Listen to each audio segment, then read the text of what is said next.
প্রিয় দশম শ্রেণীর শিক্ষার্থী বন্ধুরা, তোমরা যারা 2025 সালে মাধ্যমিক ফাইনাল পরীক্ষা দেবে, তোমাদের জন্য আজকের এই বাংলা ব্যাকরণ সাজেশনটি মোস্ট ইম্পর্টেন্ট। দেখো, তোমাদের সামনে আমরা আজকে যে প্রশ্নগুলো রেখেছি, কেবলমাত্র তোমরা যদি এই প্রশ্নগুলো অভ্যাস করো, তোমরা দেখবে এখান থেকে 100% হুবহু কমন পেয়ে যাবে। এর বাইরে থেকে তোমাদের অন্য কোনো প্রশ্ন অভ্যাস করতে হবে না, কারণ আমরা এখানে যে প্রশ্নগুলো রেখেছি খুব বাছাই ছাঁটাই করে এখানে রেখেছি। তো তোমরা কেবলমাত্র এই প্রশ্নগুলো অভ্যাস করবে, তোমরা দেখবে এখান থেকে 100% হুবহু কমন পেয়ে যাবে।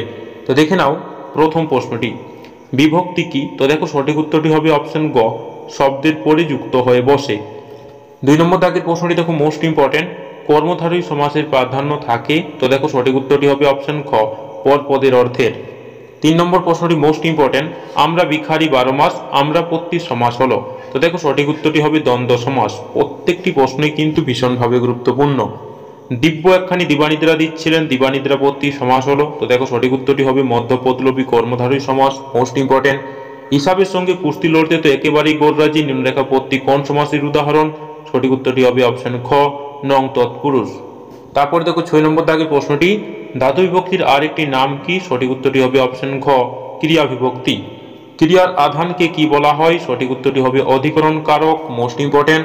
সূর্য উঠলে আমরা রওনা দেব রেখাঙ্কিত পথটি হলো। তো দেখো সঠিক উত্তরটি হবে অপশন খ, নিরপেক্ষ কর্তা।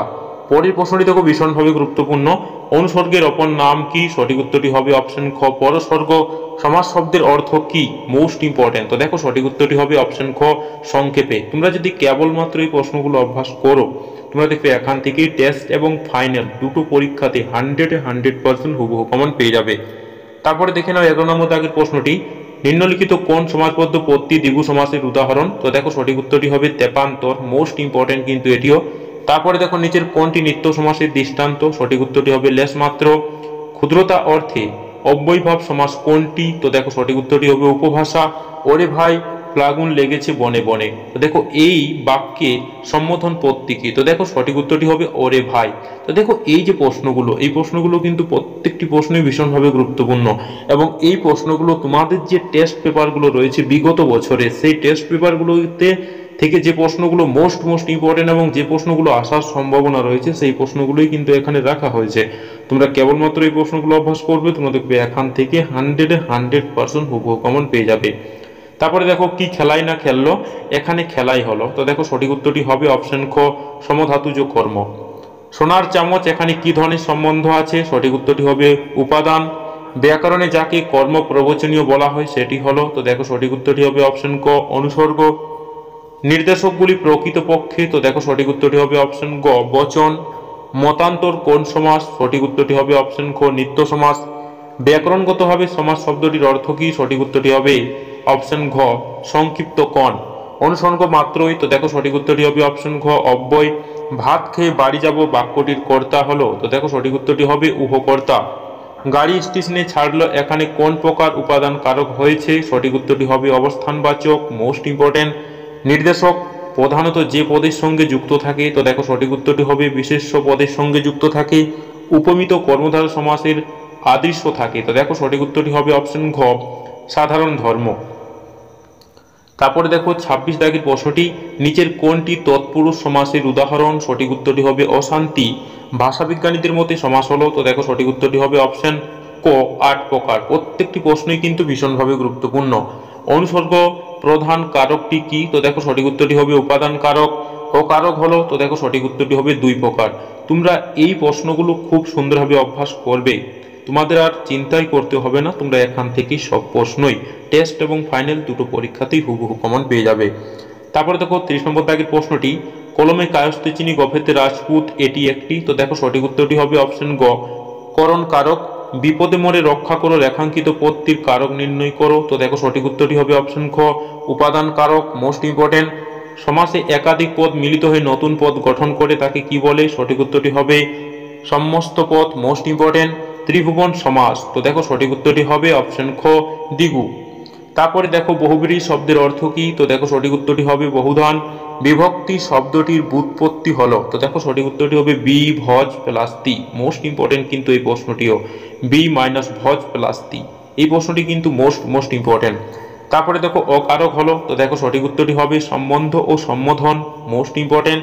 নিচের কোনটি নিত্য সমাসের দৃষ্টান্ত? তো দেখো সঠিক উত্তরটি হবে অপশন ঘ, যুগান্তর। সমপিকা ক্রিয়ার সঙ্গে অর্থ সম্পর্কহীন পদকে কি বলে? সঠিক উত্তরটি হবে অকারক পদ। দ্বন্দ্ব শব্দটির অর্থ কি?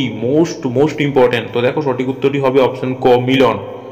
কর্তা নিজে কাজ না করে অন্যকে দিয়ে করিয়ে নিলে তা হবে? তো দেখো সঠিক উত্তরটি হবে প্রযোজ্য কর্তা। লোহার পেরেক এটি একটি উপাদান, মোস্ট ইম্পর্টেন্ট।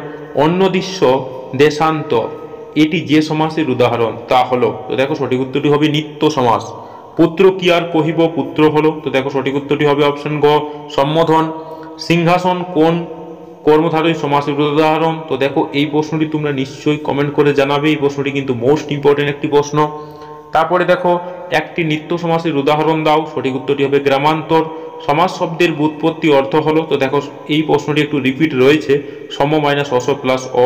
তো তোমরা এই প্রশ্নটি একটু দেখে নিও। তারপরে দেখো বিভক্তি ও নির্দেশকের মিল। তো দেখো সঠিক উত্তরটি হবে দুই শব্দ সঙ্গে জুড়ে গিয়ে শব্দরূপ বদল করে। সমাসে প্রাধান্য পায় অর্থ। শূন্য বিভক্তির চিহ্ন হলো অ। ক্রিয়াপদের সঙ্গে নামপদের সম্পর্ককে কি বলে? তো দেখো সঠিক উত্তরটি হবে অপশন খ, কারক। বেশ বাক্যের অপর নাম কি? সঠিক উত্তরটি হবে বিগ্রহ বাক্য। পরকে করলে আপন, পরকে কর্মটি হলো? তো দেখো সঠিক উত্তরটি হবে গৌণ কর্ম। শূন্য বিভক্তি ধর্ম হলো? তো দেখো সঠিক উত্তরটি হবে নিজেও প্রকাশিত থাকে। প্রত্যেকটি প্রশ্নই কিন্তু ভীষণভাবে গুরুত্বপূর্ণ। কহিলা রাক্ষসপতি, রাক্ষসপতি পদটি যে সমাসের উদাহরণ? তা হলো? তো দেখো সঠিক উত্তরটি হবে সম্বন্ধ তৎপুরুষ। রাজার রাজার যুদ্ধ হয় এই বাক্যের কর্তাটি হলো? তো দেখো সঠিক উত্তরটি হবে বেতিহার। উপনগরী সমাসটি গড়ে উঠেছে? সঠিক উত্তরটি হবে সাদৃশ্য অর্থে, মোস্ট ইম্পর্টেন্ট। উপমান উপমেয়ের মধ্যে অভেদ কল্পনা যে সমাসের বৈশিষ্ট্য? তা হলো? তো দেখো সঠিক উত্তরটি হবে রূপক কর্মধারী সমাসের। তারপরে দেখো 58 নম্বর দাগের প্রশ্নটি, আজকের দিনটা বেশ কাটলো গঠনগত দিক থেকে বাক্যটি হলো? তো দেখো সঠিক উত্তরটি হবে সরল বাক্য। সে সারাদিন খুব পরিশ্রম করে গভীর রাতে ফিরলো এই বাক্যের নিম্নরেখা পদটি হলো? তো দেখো সঠিক উত্তরটি হবে অপশন ঘ, বিধেয় সম্প্রসারণ। আজ কি আর তোমার বাজার যাওয়া হয়নি? আজকে তুমি বাজার যাওনি এই বাচ্য পরিবর্তনটি করো? তো দেখো সঠিক উত্তরটি হবে ভাববাচ্য থেকে কর্তৃবাচ্যে পরিবর্তনের উদাহরণ। মোস্ট ইম্পর্টেন্ট কিন্তু প্রত্যেকটি প্রশ্নই। বাঁশি বাজে এটি একটি? তো দেখো সঠিক উত্তরটি হবে ও সম্পাদক কর্তৃবাচ্য, মোস্ট ইম্পর্টেন্ট। আমি মহারাজ নই, আমি এই সৃষ্টির মধ্যে একপনা ধুনি এটি কোন শ্রেণীর বাক্য? তো দেখো সঠিক উত্তরটি হবে যৌগিক বাক্য। বেড়ালে গলায় ঘন্টা বাঁধবে কে? অর্থগত দিক থেকে এটি একটি? তো দেখো সঠিক উত্তরটি হবে প্রশ্নবাচক বাক্য। আমাদের মধ্যে যারা ওস্তাদ তারা ওই কালো জলে হর্তকি ঘস্ত বাক্যটি কোন শ্রেণীর? সঠিক উত্তরটি হবে অপশন খ, জটিল বাক্য। তারপরে দেখো 65 নম্বর দাগের প্রশ্নটি, যে সমাসে সমসাম্যমান পদ দুটির উভয় পদই বিশেষ্য ও পরপদের অর্থ প্রাধান্য পায় তাকে কি বলে? তো দেখো সঠিক উত্তরটি হবে কর্মধারয় সমাস। কথাটা শুনে তপনের চোখ মার্বেল হয়ে গেল নিম্নরেখা পদটি হলো? তো দেখো সঠিক উত্তরটি হবে সম্বন্ধ পদ। ক্রিয়ার অর্থ প্রাধান্য পায় ভাব পাচ্ছে। বয়স 30-32-এর অধিক নয় কিন্তু ভারী রোগা দেখাইল এটি কোন শ্রেণীর বাচ্য? তো দেখো সঠিক উত্তরটি হবে যৌগিক বাক্য। তোরা সব জয়ধ্বনি কর এটি কোন বাচ্যের উদাহরণ? সঠিক উত্তরটি হবে কর্তৃবাচ্য। 5 দিন নদীকে দেখা হয় নাই নিম্নরেখা পদটি কোন কারকের দৃষ্টান্ত? সঠিক উত্তরটি হবে কর্মকারক। ইয়কট্ট যুক্তির কোনো উত্তর সরকারি মাথা থেকে বেরোলো না বাক্যটি হলো? তো দেখো সঠিক উত্তরটি হবে সরল বাক্য। আমরা এই সমাসবদ্ধ পদটি কোন সমাসের দৃষ্টান্ত? সঠিক উত্তরটি হবে এক্সেস দ্বন্দ্ব সমাস, মোস্ট ইম্পর্টেন্ট। কর্মধারী সমাসে প্রাধান্য লক্ষ্য করা যায়? তো দেখো সঠিক উত্তরটি হবে পরপদের অর্থে। কর্তৃবাচ্য ক্রিয়াটি অকর্মক হলে তাকে রূপান্তর করা হয়? তো দেখো সঠিক উত্তরটি হবে ভাববাচ্যে। রূপের দিক থেকে বাক্য হলো? তো দেখো রূপের দিক থেকে বাক্য হলো 3 প্রকারের, মোস্ট ইম্পর্টেন্ট। দিনটা বেশ কাটলো গঠনগত দিক থেকে বাক্যটি হলো? তো দেখো সঠিক উত্তরটি হবে সরল বাক্য। একটুকু কাশির পরিশ্রমে সে হাঁপাইতে লাগিল বাক্যটি কোন শ্রেণীর? সঠিক উত্তরটি হবে সরল বাক্য। হাই তোমার এমন দশা কে করিল এটি কোন ধরনের বাক্য? তো দেখো সঠিক উত্তরটি হবে বিস্ময় সূচক বাক্য। বাক্য নির্মাণের শর্ত কি? তো দেখো বাক্য নির্মাণের শর্ত হলো 3টি। এটি কিন্তু একটি মোস্ট ইম্পর্টেন্ট প্রশ্ন। তারপরে দেখো বাক্যের মধ্যে প্রধান কই প্রকার উপাদান পাওয়া যায়? 2 প্রকার, মোস্ট ইম্পর্টেন্ট। বাংলারই দুর্জনী আমাকে ত্যাগ করবেন না এটি কোন ধরনের বাক্য? তো দেখো সঠিক উত্তরটি হবে অনুসংজ্ঞাসূচক বাক্য। আমাদের মধ্যে যারা ওস্তাদ তারা এই কালো জলে হর্তকি ঘস্ত বাক্যটি কোন শ্রেণীর? সঠিক উত্তরটি হবে জটিল বাক্য। বাক্যে রূপান্তর করতে হয়? তো দেখো সঠিক উত্তরটি হবে অর্থ পরিবর্তন না করে। উভয় পদের অর্থ প্রাধান্য পায় দ্বন্দ্ব সমাসে, মোস্ট ইম্পর্টেন্ট। যে সমাসের পূর্বপদের বিভক্তি চিহ্ন লোপ পায় তা হলো? তো দেখো সঠিক উত্তরটি হবে আলোপ সমাস। দ্বিগু শব্দের সাধারণ অর্থ কি? তো দেখো সঠিক উত্তরটি হবে দুটি গরু। বেশ বাক্য সহ একটি দ্বন্দ্ব সমাসের উদাহরণ দাও। সঠিক উত্তরটি হবে পিতা ও মাতা। ব্যাসবাক্য সমান পিতা মাতা দ্বন্দ্ব সমাস, মোস্ট ইম্পর্টেন্ট। মেঘ ঢাকা শব্দটি ব্যাসবাক্য সহ সমাসের নাম উল্লেখ করো। তো দেখো সঠিক উত্তরটি হবে মেঘ দ্বারা ঢাকা।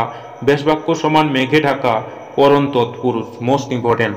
ঠিক হিসাবের মতো জামাটি না পেয়ে ও স্কুলে যাবে না যৌগিক বাক্যে পরিবর্তন করো। তো দেখো সঠিক উত্তরটি হবে ঠিক হিসাবের মতো জামাটি না পেলে ও কিন্তু স্কুলে যাবে না।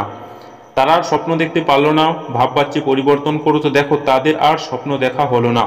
সে তখন যেতে পারবে না, হ্যাঁ বাচক বাক্যে পরিবর্তন করো। তো দেখো সঠিক উত্তরটি হবে সে তখন যেতে অপারগ, মোস্ট ইম্পর্টেন্ট। নিরপেক্ষ কর্তার উদাহরণ দাও। তো দেখো সূর্য উঠলে পদ্ম স্ফুটিত হয়, এখানে সূর্য নিরপেক্ষ কর্তার উদাহরণ, মোস্ট ইম্পর্টেন্ট। ক্রিয়াপদের সাথে নামপদের সম্পর্ককে কি বলে? তো দেখো সঠিক উত্তরটি হবে কারক। পূর্বপদের সংখ্যাবাচক বিশেষ্য হলো, তো দেখো সঠিক উত্তরটি হবে দ্বিগু সমাস। কলমে কায়স্থ চিহ্ন নিম্নরেখা পত্তি কি? তো দেখো করণ কারক। বিভক্তি শব্দের অর্থ কি? বিভাজন। বাক্যের যোগ্যতা বলতে কি বোঝায়? তো দেখো সঠিক উত্তরটি হবে সঙ্গত ও যথাযথ ভাব প্রকাশ। সেদিন যে দণ্ড আপনারে দেবেন আমি মাথা পেতে নেব, এটি, তো দেখো এটি একটি মিশ্র বাক্য। মহাশয় কোথায় যাওয়া হবে, এটি হলো একটি ভাববাচ্য। উদ্দেশ্য সম্প্রসারণের একটি উদাহরণ দাও। তো দেখো রামচন্দ্র 14 বছরের জন্য বনবাসে গিয়েছিলেন, না লিখে যদি লেখা হতো রাজা দশরথের জ্যেষ্ঠ পুত্র রামচন্দ্র 14 বছরের জন্য বনবাসে গিয়েছিলেন। এই প্রশ্নটি কিন্তু একটি ভীষণভাবে গুরুত্বপূর্ণ প্রশ্ন। বাক্যস্ত্রী সমাসের একটি উদাহরণ দাও। তো দেখো 1 নম্বরে চক্ষু অপারেশন শিবির, 2 নম্বরে জনগণমন অধিনায়ক। তারপর দেখো সহযোগী কর্তার উদাহরণ। তো দেখো মা মেয়ে একসঙ্গে বাজারে যায়, মোস্ট ইম্পর্টেন্ট, এটা কিন্তু একটা সহযোগী কর্তার উদাহরণ। তারপরে দেখো বাঘে গরুতে এক ঘাটে জল খায়, এই বাক্যের কর্তা হলো, তো দেখো বেতিহার কর্তা। উপনগরী সমাসটি গড়ে উঠেছে সামীপ্য অর্থে, মোস্ট ইম্পর্টেন্ট। স্বাধীন প্রয়োগ নেই বিভক্তির। সিংহাসন কোন প্রকার কর্মধারী সমাসের উদাহরণ? তো দেখো এটা মধ্য পদলোপী কর্মধারী সমাসের উদাহরণ, এটা মোস্ট ইম্পর্টেন্ট কিন্তু এটি। দুধে দই হয়, দুধে হলো, তো দেখো এটা হবে অপাদান কারক, মোস্ট ইম্পর্টেন্ট। অনুসর্গ এক ধরনের অব্যয় পদ। সমধাতুজ করণের একটি উদাহরণ দাও। তো দেখো খুব, এক ঘুম ঘুমিয়েছি, মোস্ট ইম্পর্টেন্ট। এই প্রশ্নগুলো দেখো আমরা আর পড়ছি না, ভিডিওটি অনেক বড় হয়ে যাবে। তোমরা এই প্রশ্নগুলো খাতাতে নোট ডাউন করে নাও এবং এই প্রশ্নগুলো খুব সুন্দরভাবে অভ্যাস করো। তোমরা দেখবে এখান থেকে 100% হুবহু কমেন্ট পেয়ে যাবে, কারণ আমরা এই প্রশ্নগুলো খুব বাছাই ছাঁটাই করে এখানে রেখেছি। তো তোমরা দেখে নাও এই প্রশ্নগুলো এবং এই প্রশ্নগুলো খুব সুন্দরভাবে অভ্যাস করো। দেখো আমরা খুব ভালোভাবে এই প্রশ্নগুলো কিন্তু আমরা সেট করেছি এবং এই প্রশ্নগুলো তোমরা যদি খুব সুন্দরভাবে অভ্যাস করো, তোমরা দেখবে এখান থেকে 100% হুবহু কমন পেয়ে যাবে। এর বাইরে থেকে তোমাদের অন্য কোনো প্রশ্ন অভ্যাস করার প্রয়োজন পড়বে না। তো দেখে নাও তোমরা এই প্রশ্নগুলো, এবং তোমাদের যদি ভিডিওটি ভালো লেগে থাকে তাহলে চ্যানেলটাকে নিশ্চয়ই সাবস্ক্রাইব করে দেবে এবং লাইক করতে নিশ্চয়ই ভুলবে না। দেখে নাও এই প্রশ্নগুলো এবং বিগত যে আমরা ভিডিও তোমাদের দেব সেই ভিডিওগুলোর নোটিফিকেশনটা সবার প্রথমে পাওয়ার জন্য তোমরা চ্যানেলটা সাবস্ক্রাইব করে দাও। ধন্যবাদ।